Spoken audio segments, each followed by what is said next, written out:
this is Sharon from Crusaders Against Plastic, and we're trying out some new radio microphone equipment. I'm all wired up like a spy, and here's Basil the faulty dog sitting, behaving.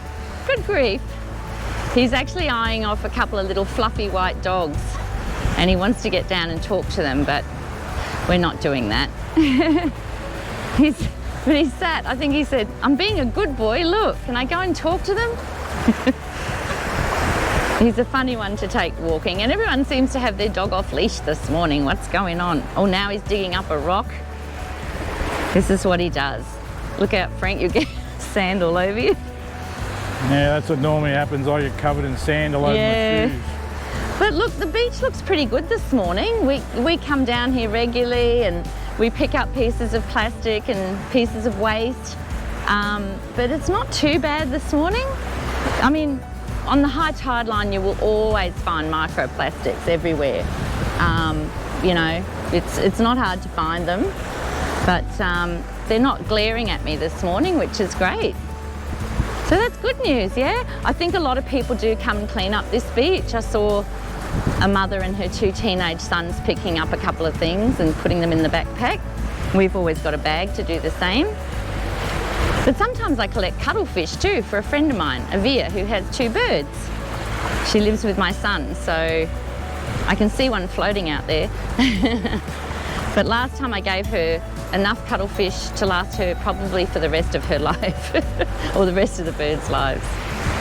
So, yeah, I'm trying to find some microplastics to show you, but they're not leaping out at me today. Can you see any, Frank? Not yet. It's usually more on the high tide line, isn't it? I did see one down there. Let's go that way. Come on, Basil. We've got to go find some plastic. Some days we come here and there's so much of it just sitting along the high tide line in the flotsam and jetsam. I have trouble with that, flotsam and jetsam. That's just a leaf or something.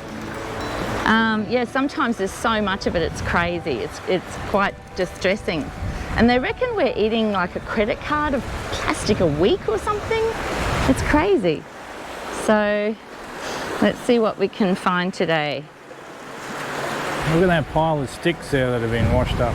Here? Yeah. Yeah, that's where you find you dropped your bag. Oh, did I? Oh, okay, that's all right.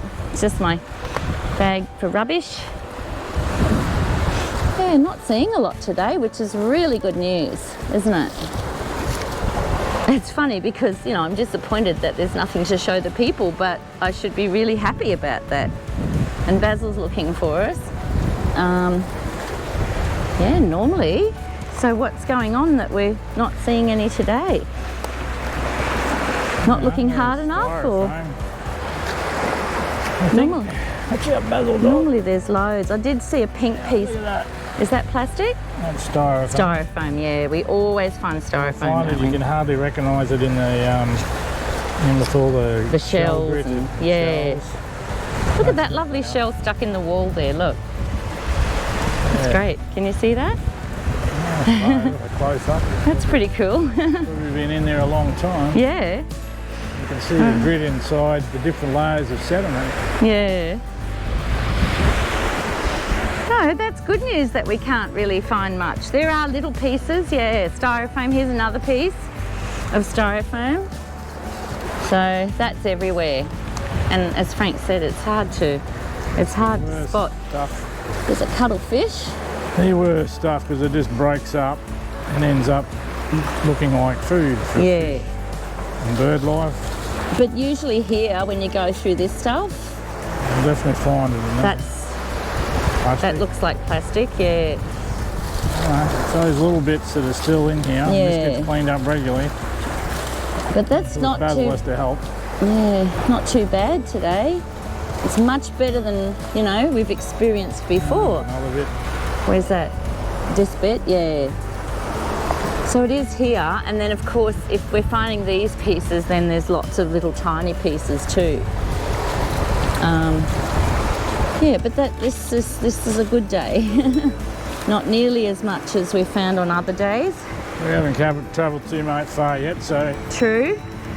I did see a pink piece of plastic up here that I will pick up. That was fairly glaring. Is that a cotton bud? What is it? A bit of tape or something. Let's see what else we can find. End off that, but it's Here there. we go. It's shell or plastic, not sure.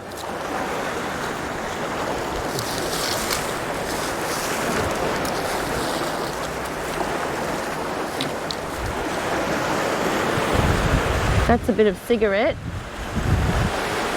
Definitely a filter. It's a filter. And another one. I'll put it in your bag because I don't want to put any more in my pocket. No, I'll put them in my bag. There we go.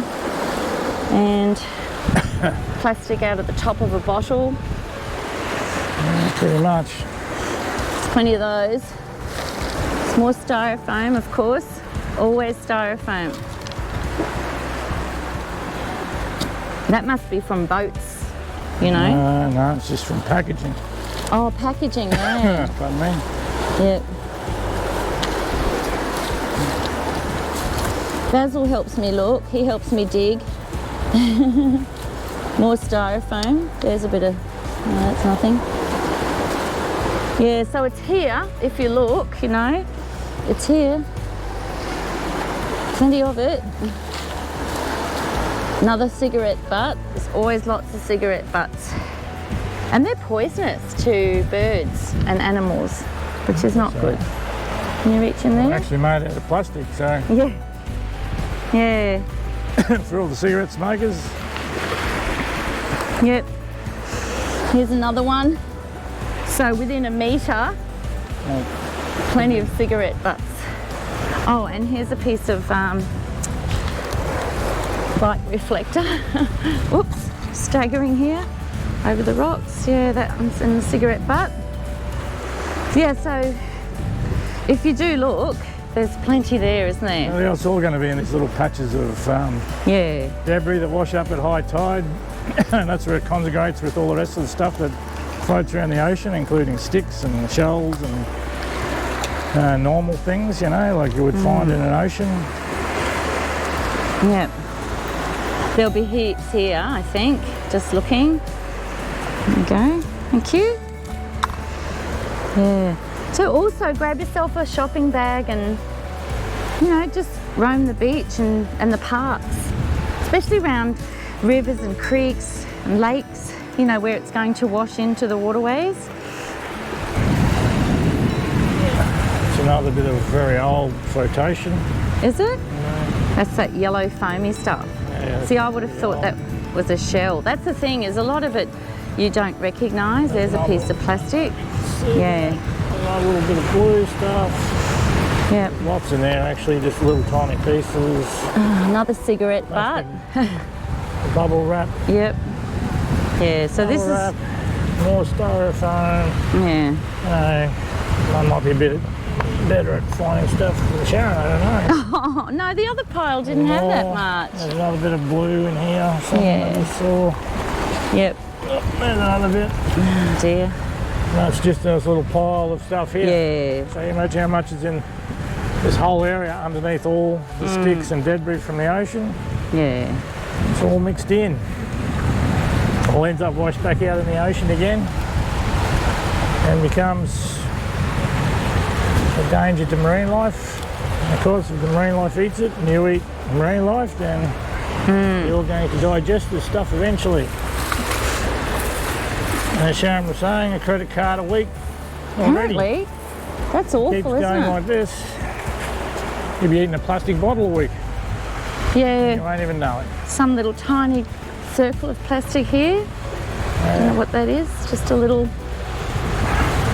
Basil's pulling off my arm. Oh dear. Yeah, throw that in. I'll go ahead and we'll test out this long-range microphone. Come on, Basil. And I've got to find that pink piece. I should have picked it up straight away, but I was keeping Basil on a tight rein for going past another dog, but I'll look for it.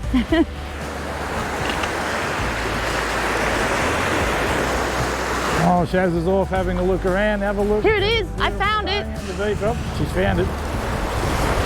Bit of plastic toy or something. So, how they end up down here, I don't know. I guess it might be somebody's little bucket and spade for playing at the beach, maybe.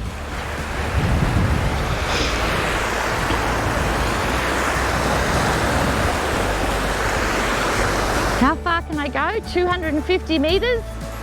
You want me to run ahead and test it out?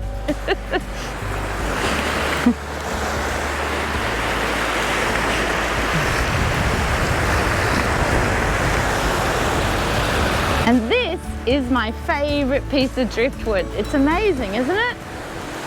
It must have fallen out of the hills at some stage. I don't know whether there's the remnants of a tree up there. I don't know if it belongs to that, but at some stage this tree has toppled out of the hill, I think. And it's just amazing. Someone's tried to light a fire. Well, they have lit a fire on the beach. But it's just a beautiful piece of timber. It's so weathered. The tree's been cut before, but yeah, it hasn't survived. Would it have fallen out of the hill or washed? It wouldn't wash in. No, it's probably washed in. Do you think? Yeah, it's floated out of a river somewhere and Yeah. And been chopped down. It's got lots of... right on cue, as if I put it here. We've never done that, have we? We've never actually planted plastic. No. So here's another little pile of the flotsam and jetsam. I'll get the hang of it yet. That last bit already. There's something. That's foil. That's Foil good. breaks down eventually, doesn't it?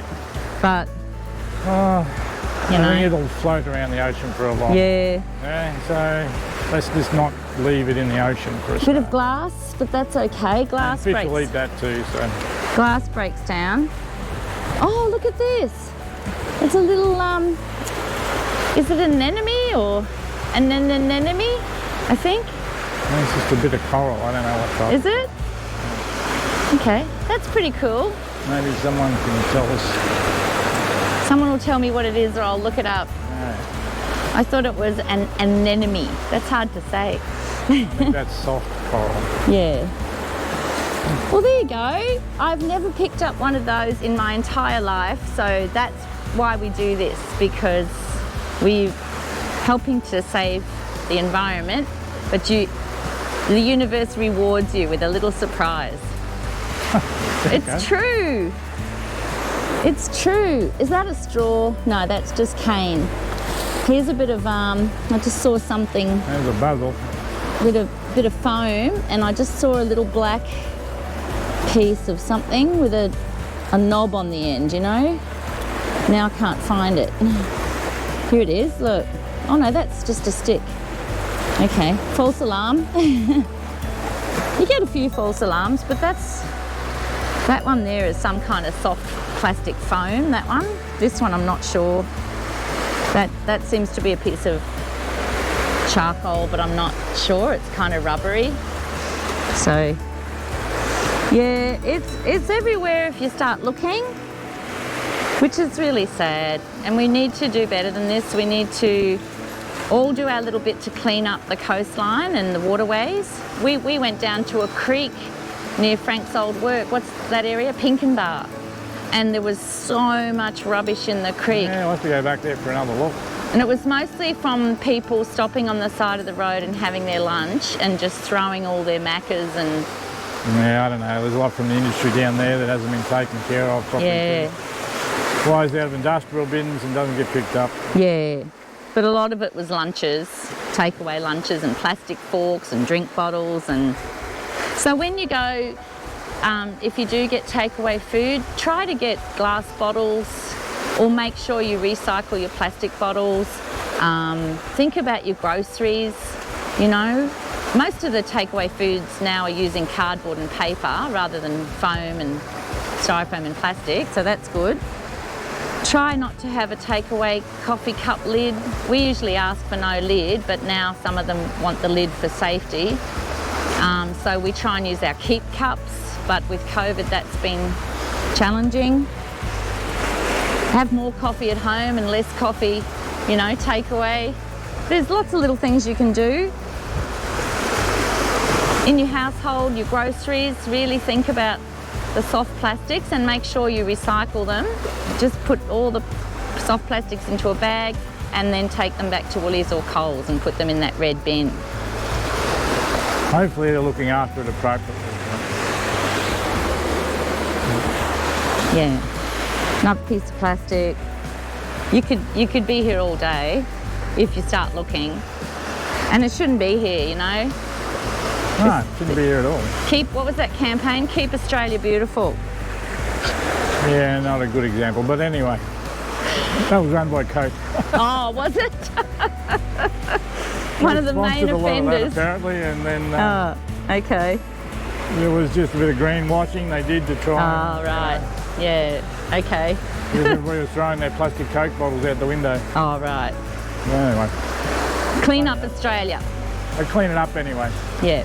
Don't have to need an organisation to support you, just go out and do it, pick it up, Yeah. put it in the bin. And Don't when you go camping, there's you can get some bags, and you can just clean up around the campsites. Yeah, good idea. Clean up, don't throw it away in the first place.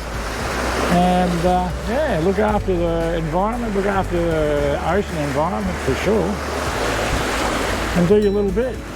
And of course the biggest target is to talk to your local members or make it clear to governments, councils, so your local councils, your state governments and your federal governments that you want change to happen and be the change. So tell them that this needs to change. Companies need to think more responsibly about what they package, how they package it and how they deliver it to the people, because ultimately the manufacturer's responsible for that. Yes, you're responsible for how it gets looked after afterwards, after you receive the product, but it is the manufacturer's responsibility to pack things with care and with thought for the environment and how it's going to be handled after it's unpackaged. So put the pressure back on our governments to make sure that they do the right thing and legislate to change this stuff. And then we might get to the point where we are in a much better position and less waste. And that would be a great achievement for everybody. But we've all got to work together. Like everyone needs to do their bit, yeah? Yeah, we all have to do our bit. Yeah. And again, the biggest thing people can do is either talk to their representatives or at an election time, make sure you put your vote in the right place for change to happen. And we're not talking about ridiculous change, you know, stuff that's going to destroy economies and whatever, but good, sensible change. Do what you can. Yeah. Be a crusader. That's right. Be the change you want to see in the world. That's the key. Be the change. See ya. See ya.